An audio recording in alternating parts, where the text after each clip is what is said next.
Karim Zaouï a un humour quelque peu douteux.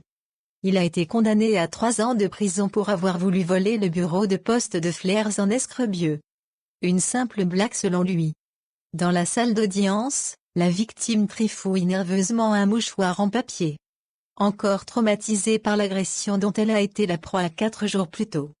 Lundi 6 juillet, il est 10h20, Karim Zaouï, 36 ans, entre dans le bureau de poste de la rue Roger Salengro. Un client est là. Le prévenu ressort et attend quelques minutes que l'agence soit vide. Puis il rentre, le visage dissimulé par un foulard et une casquette. Il s'approche du guichet, couteau à la main. « Madame, donnez-moi la caisse », répète-t-il 2 fois.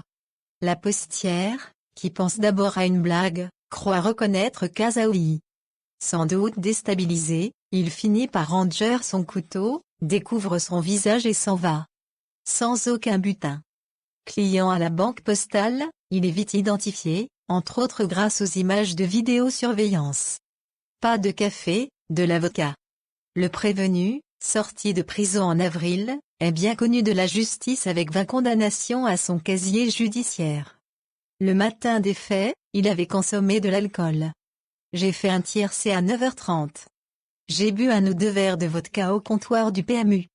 Je bois pas de café, il minimise son geste et assène que dans son esprit, il s'agissait d'un canular.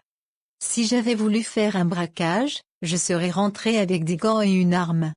C'était vraiment une blague. Au fond de mon cœur, c'était une blague idiote, une plaisanterie qui n'est pas du goût de l'avocat de la partie civile. J'ai pas envie de rigoler des faits et dire du prévenu. C'est une honte. Quand quelqu'un est armé, on ne sait pas ce qu'il peut faire. Encore moins du goût du ministère public qui pointe la manière surprenante qu'a le prévenu de faire des blagues. Le parquet ne croit pas aux intentions de Zaouï et souligne la gravité des faits. Je n'exclus pas qu'il était sous l'empire de l'alcool, mais il était conscient et responsable de ses actes. Il ne cherche pas à s'en sortir, il requiert 3 ans de prison. Maître Maxence Denis, avocat de la défense, plaide pour la qualification de tentative de vol. La victime a pensé à un moment qu'il s'agissait d'une blague. Ça montre que dans son attitude, il n'était pas sérieux. On dirait un sketch de Ben Hill. Leur échange verbal ressemble plus à une conversation. Il la vouvoie. Le tribunal décide de suivre les réquisitions du parquet et de révoquer un sursis de 10 mois. Il devra payer 1 500 € à la victime pour le préjudice moral. Selon l'avocat du prévenu, ce dernier entendrait faire appel.